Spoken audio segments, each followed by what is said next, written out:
What's up, guys? I wanted to talk about something really quick today that has been actually on my mind for a few months now, but I realized I haven't talked about it on camera at all. But it's this whole idea, and it's kind of starting to go away now. But you guys have noticed how all throughout YouTube, all throughout social media in general, there's this grind core of like, if you're a young man, to basically inflict suffering upon yourself, and if you're a man in general, that if you're not suffering, then you're not doing enough.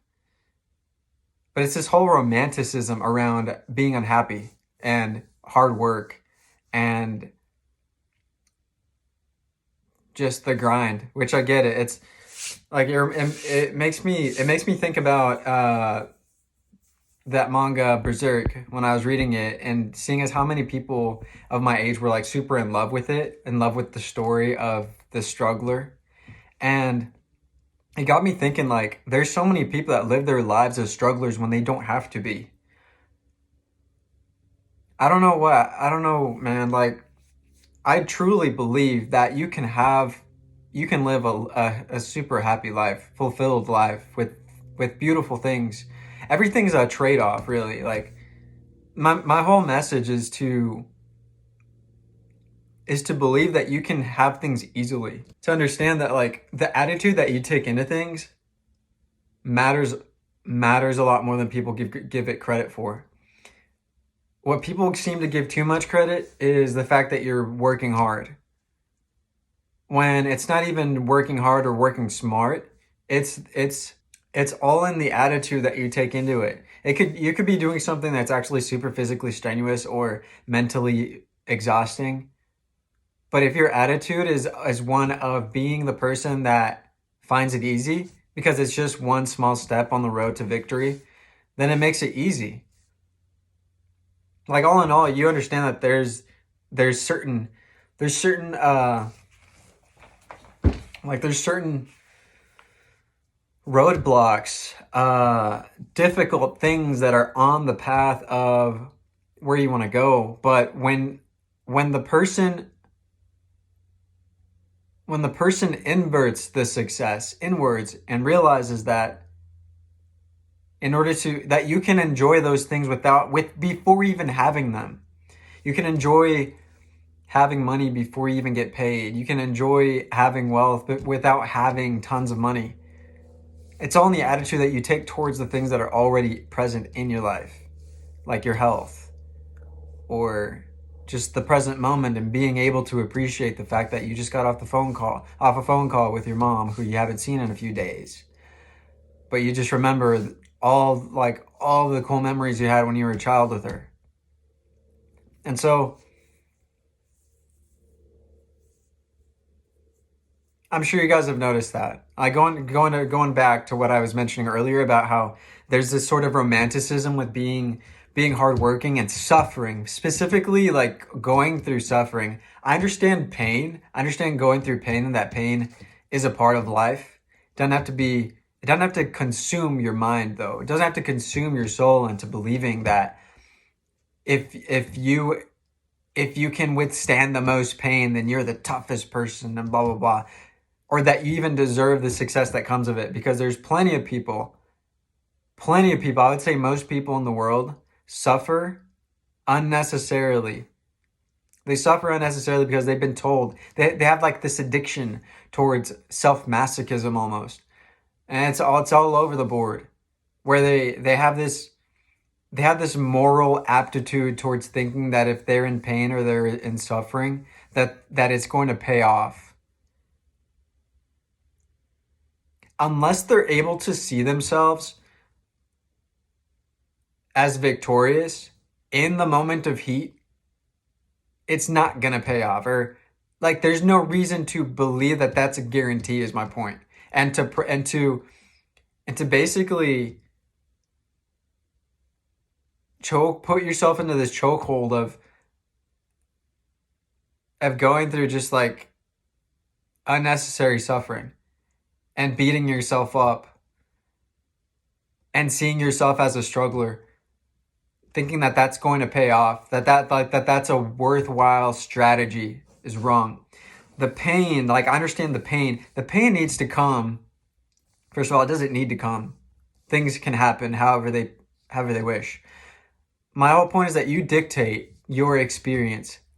You dictate your whole experience of life with the goals and the path to the goals. All of that is a decision that you make moment by moment. You decide how you're going to experience that. I wholeheartedly believe that, we probably don't hear about them as much because they have no need to be in the limelight per se. But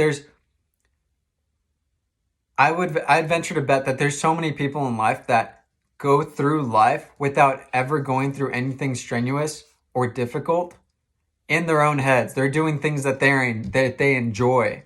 Therefore, we see them with the outcomes that we think that hardworking people are doing to get. But these people, they never did it that way, at least not in their minds. They just did what it took.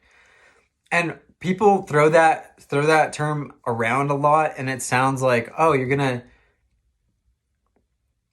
doesn't matter how hard it is, you're going to do what it takes. Indeed, 100%, but it's with a different inflection, different attitude towards that. Like, it's more of, it literally doesn't matter, because you understand that, like, none of it, like, you're already whole without it. Therefore, when it's fun for you, when it's out of like just the expression of, just out of the point of expressing your magnificence and wanting to just express it and finding a worthwhile goal that's a little bit challenging because it tests you a little bit. Not tests you in the effect that it makes you suffer, but tests your capabilities, and that's fun for you. That's a more likely strategy.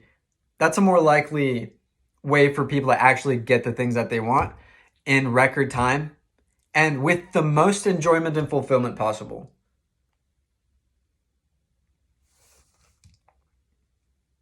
I don't know, it was sometime around last year that it's been kind of a work in progress, but it was really around in the past 2 years that I realized that I was kind of kicking myself for no reason.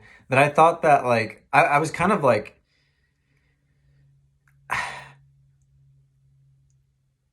I just had these stories of like why things had to be harder for me, or why this had to be a difficult thing for me, or why it didn't matter what I picked to be good at or to strive at, or which goal I picked, that it had to be hard for me to attain it.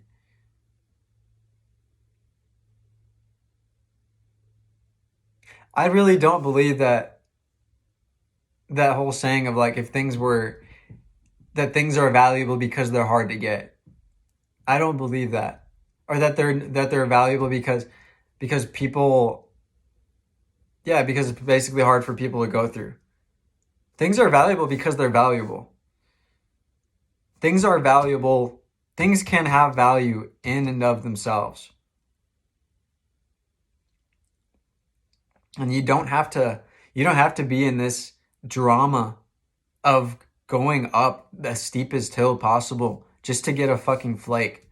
Like that's another point. Some people, there's levels where people will get way more payoff for something you'll have two people that are going through basically the same amount of stress and putting the same amount of hours, but one person totally mogs the other one, like 100x's the other person's success on all fronts. Why is that?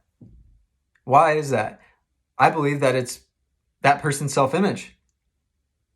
They get what what they believe they're worthy of, what they believe their hard work is worth.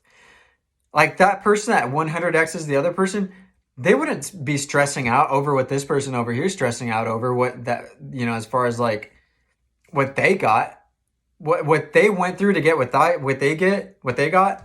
The person at 100x that person wouldn't even think of going through the same toil and stress that person did to get what they got. But they will do it for this because their self-image matches that reward.